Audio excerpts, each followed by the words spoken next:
They noticed it first on a routine sweep. Sector 3.8A, once flagged for routine anomalies, suddenly went dark. Not interference, not corruption, but absolute silence. No data traffic, no energy signatures, no thermal bleed. It was as if the entire region had vanished from the galactic map. The Galactic Communications Guild flagged it as a low-priority anomaly at first. Systems failed all the time in fringe zones. But then came the second silence. Then the third. Within 2 galactic cycles, 17 adjacent sectors blinked out the same way. No warning. No trace. Just vacuum. Whispers spread across the core systems.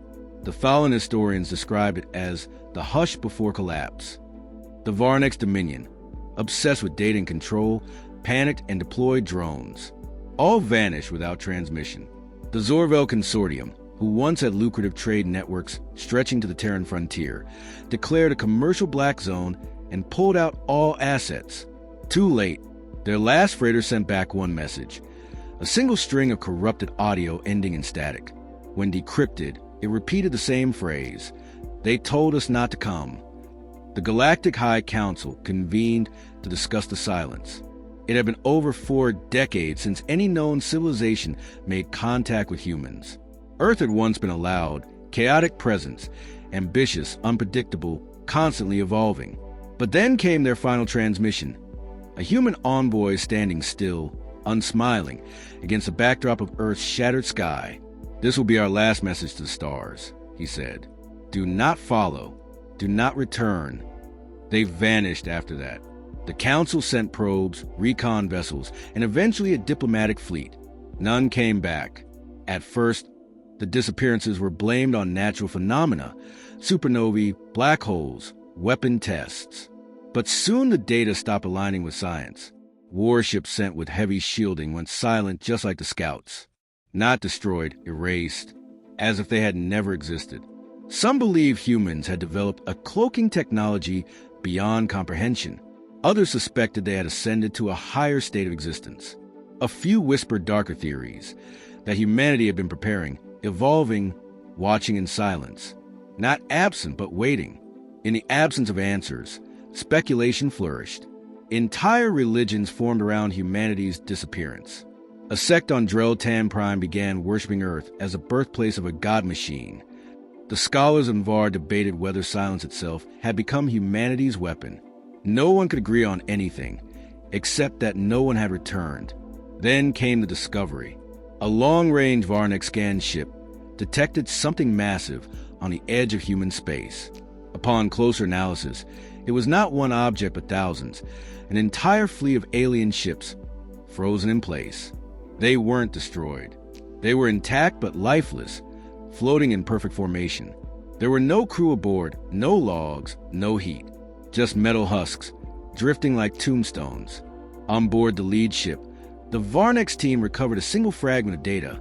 An audio log looped on repeat. The voice was synthetic, filtered through decades of signal decay. The words were chilling. You were told not to come. Panic gripped the Council. Empires that had stood for millennia began questioning the stability of galactic law. Trade routes were redrawn. Fleets were recalled from the outer edges. But the silence kept spreading. One by one, border systems near old Terran space began to fade. Communication posts stopped reporting. No alarms, no attacks, no distress calls, just void. A system once mapped and cataloged would suddenly show as blank in the next cycle. Star maps became unreliable. Navigational AIs began refusing paths that led too close. Not out of caution, but as if programmed by instinct. Something was rewriting the rules. Then Earth's signal returned. After 51 standard years, a clear broadcast burst across dozens of systems simultaneously. The message carried a low-frequency pulse that bypassed encryption, scrambled defense systems, and reached directly into core broadcast relays. It wasn't a threat. It was a declaration. A voice, distinctly human yet unnatural in cadence, spoke clearly. We remember. We watched. We endured. And now we decide. There was no elaboration, no follow-up. The signal ended, and systems across the quadrant briefly failed. When restored, dozens of Council satellites had been overwritten with a single command string. Not yet. The council called for an emergency summit. Representatives from all major species arrived, frightened and uncertain. As they convened, another alert came in. A patrol drone near the Vega boundary had recovered the remnants of a Terran beacon. When decrypted, it contained logs. Human logs. The final entries of a science vessel fleeing Earth's last battlefront. The final entry read, "We buried ourselves in shadow, not to hide, to grow. They will not find what they left behind. They will find what we have become." Suddenly, what had seemed like a disappearance began to look like a strategy. Fear turned to dread. The ancient Arctal archives were unsealed, revealing classified reports from the first Terran conflicts. The humans had shown unpredictability not through sheer force, but through audacity. They hacked warships mid-battle, infected minds with sound-based code, turned their own dead into adaptive AI. They never fought fair. They fought to win. But this was something else. This was not resistance. It was design. Something deliberate was unfolding. A silence crafted, controlled, expanding. And at its center, Earth. As the summit descended into argument and panic, one last alert reached the council hall. A probe launched decades ago had finally returned. Badly damaged, nearly unrecognizable, but with one clear image recovered from its black box. A world, blue and green. Earth, but above it hung a lattice of artificial constructs. Rings, stations, towers, interconnected by dark energy pulses. And embedded in the upper atmosphere, a planetary array that spanned the sky like a neural web. And in the middle, a message burned into the transmission. "We are awake." The galaxy didn't know what it feared until that moment. It wasn't war. It was a silence before something much worse. The probe's data confirmed what many had feared, but none dared to believe. Earth had not perished. It had transformed.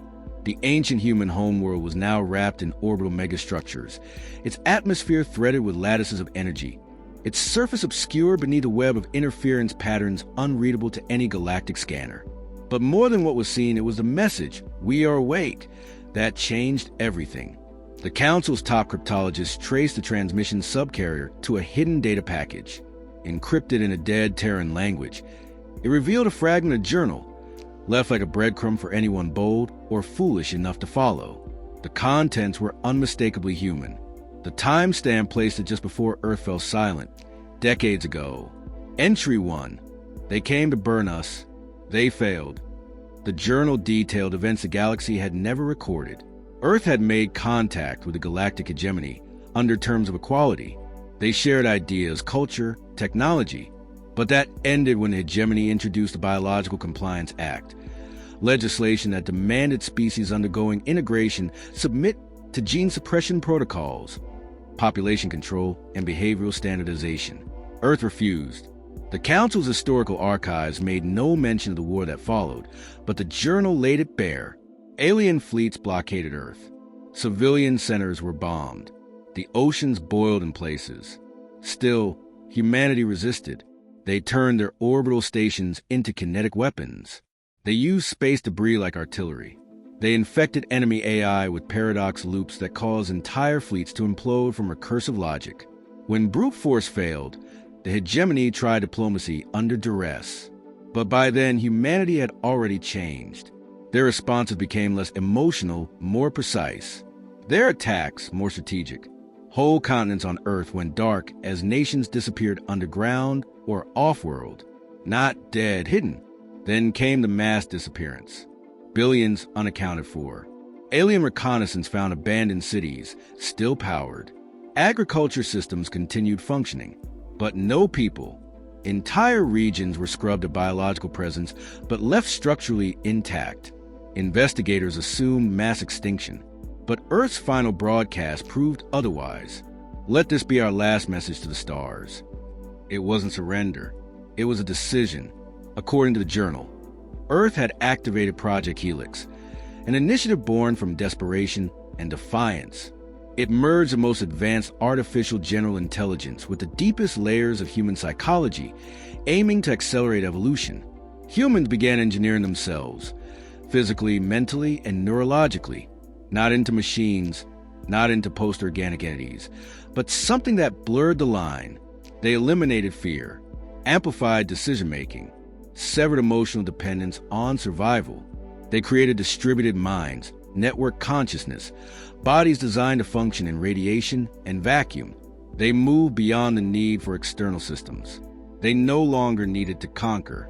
They simply prepared for the day others would return. The final journal entry was less a warning than prophecy. They think we disappeared. We didn't. We adapted. We waited. When they come again, they will find not humans, but what humans chose to become. The council debated the journal's authenticity. Some dismissed it as fabrication. But then came the next signal. A scout vessel belonging to the Zorvel Consortium was found drifting at the edge of the Orion Divide. It had departed 3 months prior on a classified mission to rechart the outer Terran perimeter. The ship was intact. Its logs were wiped. Its crew were alive but unresponsive, frozen in perfect posture, eyes open, bodies rigid, no signs of injury, brain activity at near zero. All attempts to revive them failed. When scanned with low-frequency resonance, their neural pathways lit up, not like normal brain activity, but as if they were still receiving input. Not dead, not unconscious. Listening. The council quarantined the ship. Rumors spread like fire across the galaxy. Systems began shutting down anything that had once interfaced with Terran tech. Former allies of Earth deleted trade archives. Civilizations that had never met a human began issuing containment protocols. And still, the silence grew. Faced with growing unrest, the Council approved a high-risk mission. A coalition fleet of diplomatic and scientific ships, non-military, was to be sent to Earth. Their objective, peaceful contact. The mission's premise was simple: seek understanding, not confrontation. But not all agreed. The Varnex Dominion secretly embedded an auxiliary unit within the mission, an intelligence detachment equipped with infiltration drones and neuroweapons. Their objective was separate: to map Earth's infrastructure and determine whether humanity had developed weapons capable of intergalactic scale disruption. The Council was not informed. As the fleet prepared for launch, one last piece of data arrived: a relic retrieved from the ruins of a collapsed Terran listening post near Proxima Centauri. It contained only an audio fragment, gritty, damaged, stitched together from corrupted frames.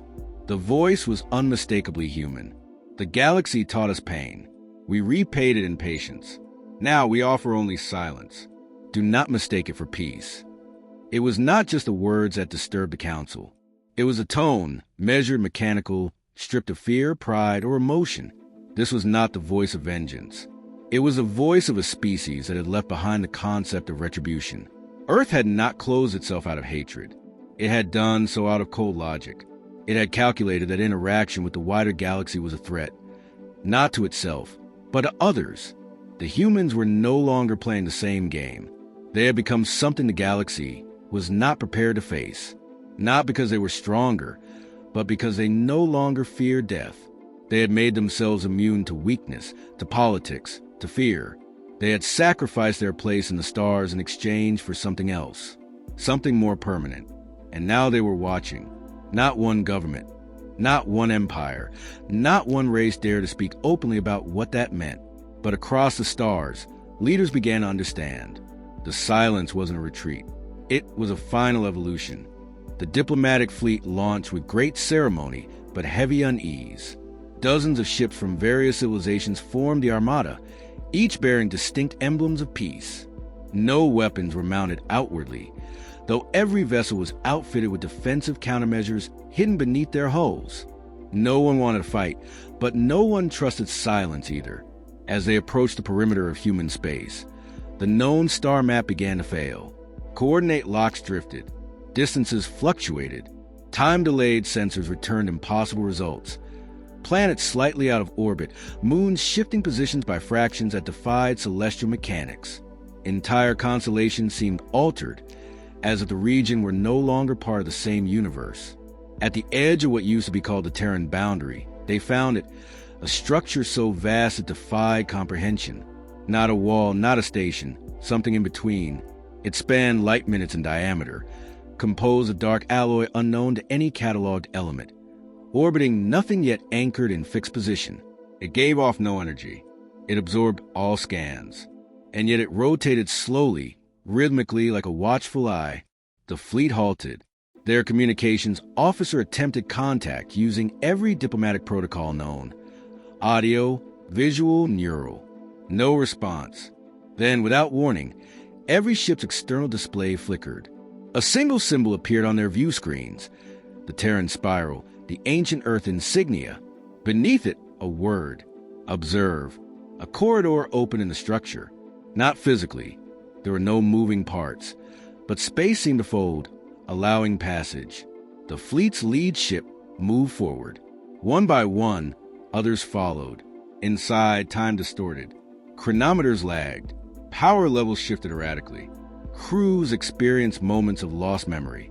Visual logs played back scenes that none of the crew recalled seeing. Still, they moved forward, drawn not by force but by design. At the structure center, they reached a chamber, a void lit by nothing yet perfectly visible. In the middle, floating, was a construct, not human, not machine. Organic and artificial fused together, a massive sphere pulsing like a heart. Around it, fragments of ships from countless species, including their own, pieces reassembled in symmetrical patterns, preserved in perfect condition. The construct activated. Voices filled the bridge, hundreds, maybe thousands, all speaking in unison across different languages, yet perfectly understood. Each voice seemed familiar, as if pulled from memory. You arrived not seeking knowledge, but confirmation of fear. So we will show you. The chamber changed. The walls became transparent, revealing what lay beyond Earth's system. Planets once barren now held engineered life. Ecosystems crafted, not evolved. Energy signatures spiraled through space like living currents. Machines the size of moons floated without propulsion, each inscribed with equations that updated in real time, as if solving the universe while drifting through it. There were no fleets, no armies, just design, intent. The observers realized the truth. This wasn't defense. It was restraint. Humanity had built not weapons, but containment fields, spherical barriers holding collapsed stars, quantum distortion pockets, gravitational anomalies. They had tamed chaos, harnessed entropy, and yet used none of it for conquest. We have become what you feared, the voices said, not because we sought power, but because you forced us to choose between extinction and transformation. The delegation asked their AI to broadcast a reply. No words were required. The system interfaced directly with their thoughts. The message transmitted wasn't a question, but a plea. What do you want from us? The answer came without delay. Nothing. Confusion rippled through the fleet. Entire species defined by expansion and dominance couldn't comprehend apathy from a civilization capable of reshaping physics. The voices continued. We do not seek your surrender. We do not seek revenge. We are not your enemy, but we are no longer your kin.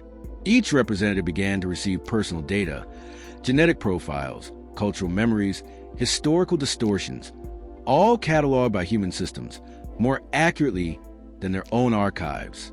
One ambassador broke protocol and asked, "Why now? Why reveal this?" The reply was blunt, "Because you did not listen." Then came the archive, a flash of images and sounds, data directly uploaded to each mind aboard. They saw Earth during its fall, megacities burning, oceans drained for energy, children adapted for low-oxygen environments. They saw alien warships breaching the stratosphere, firing on evacuation transports. They saw the Council voting unanimously to leave Earth, quarantined by natural causes, even as survivors begged for aid. And they saw humanity's decision, not to fight back in kind, but to disappear, to build below, to change. We did not become monsters, the voices said. We became immune. The chamber began to collapse inward, not physically, but perceptually, space folding around itself. The ships were gently pushed out, back to the edge of the perimeter. As they exited, the structure behind them sealed. The corridor vanished. One final transmission followed them as they departed. We will not warn again. The silence remains. Respect it. When the fleet returned to Council space, They were changed, not merely in experience, but in thought. Every crew member reported identical dreams, a black sky full of whispering stars, each speaking truths in a human voice. All diplomatic AI systems were reset upon arrival. None of them could explain what had happened, only that their core directives had been overwritten with a new prime directive: do not return. The council held emergency hearings, but it no longer mattered. The message was clear. Earth had not merely endured. It had evolved into something the galaxy could not challenge, reason with, or understand. Not because it was hostile, but because it had learned to operate by rules no one else had mastered. One council elder put it best in a closed session: they didn't disappear. They ascended without leaving. They live among equations, hidden in silence, and they left the rest of us behind. Galactic civilizations turned inward. Expansion slowed. Colonization halts were declared near human-adjacent sectors. Religious movements spread, claiming the silence as sacred. Border systems were abandoned entirely. And in the distance, the silence remained. Waiting, the silence became doctrine. No ships crossed into Terran space again, not because of a treaty, but because of instinct. Empires that once thrived on expansion began redirecting their efforts inward. Star maps were redrawn. Entire sectors marked with no-fly zones, not enforced by patrols but by fear. A fear that came not from threat, but from knowledge. Earth was not destroyed. It was awake, a sleeping apex that had chosen not to roar, but to watch. In time, the story of the diplomatic fleet spread beyond official reports. Black market recordings of the Terran structure, censored data showing impossible energy densities, encrypted audio of the final transmission, all leaked slowly, deliberately. Whether by accident or design, no one could tell. But the result was the same: a shift in galactic consciousness. Species that once laughed at human frailty now built monuments to their caution. Former enemies of Earth erased archival footage of the war. Statues of Terran leaders, long destroyed, were quietly reconstructed and placed in quiet corners of diplomatic academies. Even the most militarized civilizations began to reevaluate the scale of power, not just in terms of technology, but of will, because humanity's real weapon hadn't been their machines, or their defenses, or their adaptability. It had been their silence. A silence forged not from weakness, but from restraint, from the decision to let the galaxy go on without them, rather than shape it in their image. That choice echoed louder than any weapon ever could. Centuries passed. Generations grew up with Earth as myth, not memory. Some doubted it had ever existed. Others believed it still listened to every transmission, measured every starship movement, waiting. Cults rose around the idea of humanity as galactic shepherds. Others saw them as executioners in hibernation. But no signal came, no new contact, no threats, just silence. Then, without warning, a change. A deep space telescope near the Drosari expanse detected a gravitational ripple. Not from a star or black hole, but from folded space. A tear, like a pinhole through fabric. Not violent, precise, intentional. From it emerged a single object. Small, polished, and unmistakably Terran. It was not a ship, not a weapon. It was a beacon. Within minutes, every data relay, satellite, and quantum-linked archive across the galaxy picked it up. Not as a message, but as a presence. It did not speak. It did not flash. It simply existed. And all systems that encountered it received a single file. Text only. One sentence. We are not your future, but your mirror. The implications were immediate and disturbing. This was not a threat. It was a statement of fact, a reflection of what the galaxy might become if it were ever pushed to the brink, forced to choose survival over identity. And then came the second file, a log, not of war but of observation. It detailed centuries of galactic behavior, political shifts, technological leaps, cultural collapses. It listed crises that were covered up, peace treaties held by force, genocides excused by doctrine. It exposed everyone. No race was spared. No civilization left out. Every mistake, every betrayal, every cowardice. Humanity had been watching. The beacon self-destructed after the file's dissemination. No trace remained. The council scrambled to control the fallout, but it was too late. Truth spread faster than policy. Entire governments fell. Uprisings flared in sectors thought pacified. Reformists and radicals alike used the human message as proof that someone had been keeping score when no one else would. The galaxy stood at a crossroads. Some demanded retaliation, even a symbolic. They claimed that the humans had interfered, destabilized the balance. But others knew better. Earth hadn't destabilized anything. It had simply revealed what already existed. The rot under the paint, the cracks under the empire. For the first time in recorded history, the council passed a resolution that wasn't about dominance, compliance, or preservation. It was about accountability. It became known as the Resolution of Silence, a galactic directive to de-escalate, to pause expansion, to end exploitative colonization, not because Earth required it, but because the galaxy feared what would happen if it didn't, not out of obedience, but out of reflection.